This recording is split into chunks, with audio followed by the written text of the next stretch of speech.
제가 이제 이렇게 강조를 하고 싶은 거는 그렇다면 윤석열 차기 정권의 본질과 성격은 뭐냐의 문제에 들어가게 되는 거예요. 네, 그거에 연관해서 네. 하나만 더 여쭤보면 네.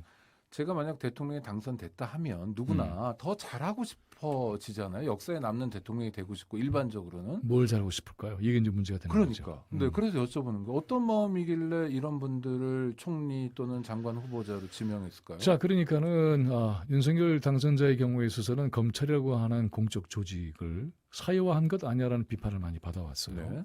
그리고 그 과정에서 이제 대권을 쥐게 된 것이죠. 이럴 때 우리가 이제 질문을 던지는 것은 당선자 스스로도 국가의 공익을 위해서 모든 걸 헌신할 것인가? 그런데 이번에 당선되고 난 이후에 인수회를 통해서 맨 처음 했던 작업을 다 기억하잖아요. 집무실, 관저 그렇죠. 이런 네. 걸로 해서 국민의 혈세가 낭비되는 것에 대해서 전혀 아랑곳하지도 않았고 이런 거를 보면은 국가의 재정에 대해서 어떤 공적인 태도를 가지고 있지에 대한 아주 심각한 질문이 던져졌어요. 이런 리더십 속에 들어온 사람들의 면면은 그래서 그 안에서 그 밥에 그 나물이네라는 생각을 할 수밖에 없는 것이고 이러다가는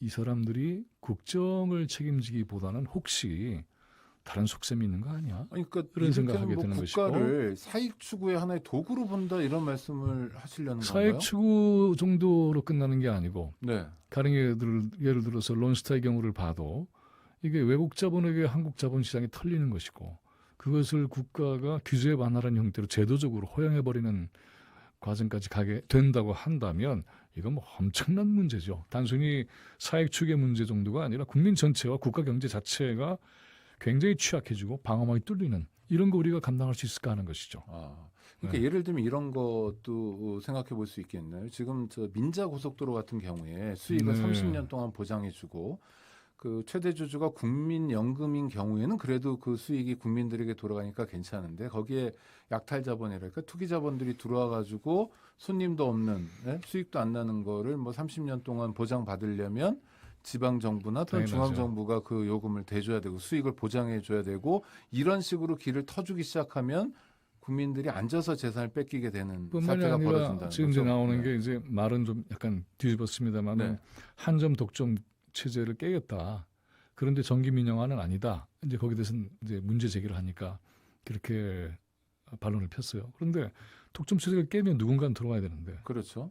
그게 무슨 뭐 누가 들어올 수 있을까? 무슨 협동조합이거나 이런 건 아닐 거 아니에요. 거대한 네. 자본이 들어오는 거죠. 그렇죠. 그럼 그만큼 거기는 민영화라는 이름의 대자본에 의한 사유화가 진행이 되는 것이고 그 사유가 진행되는 것은 그냥 어떤 기업을 인수하는 게 아니라 국가의 공공재를 인수하는 거예요.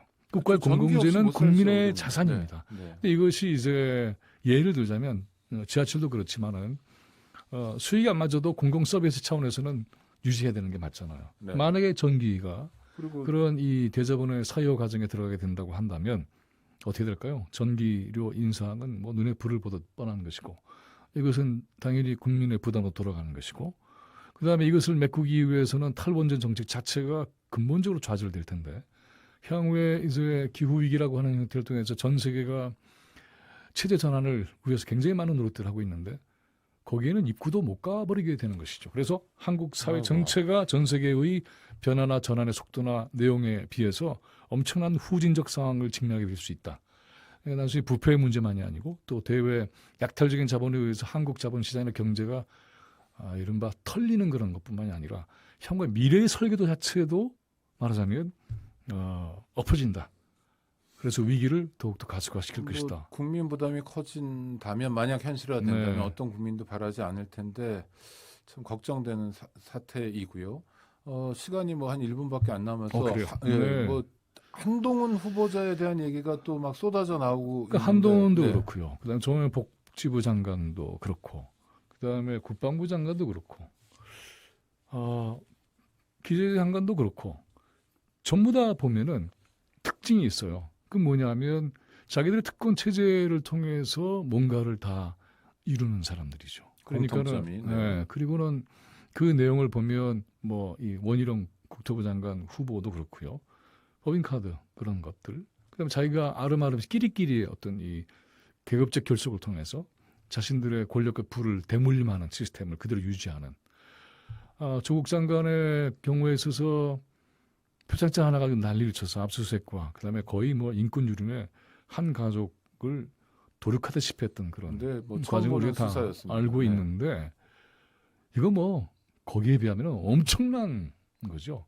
이거는 반드시 수사 대상이 돼야 된다. 그래서 이 혐의가 국민들 앞에서 철저하게 정리가 돼야 된다. 그리고 만약에 문제가 있다고 한다면은 그 책임을 반드시 지게 네, 해야 한다. 알겠습니다, 이런 것들 교수님. 그런데 생각해봐야 이제 될 것 같아요. 정말 맞춰야 되는데 네. 걱정만 해주셨는데 우리 청취자들께 걱정은 아니고요.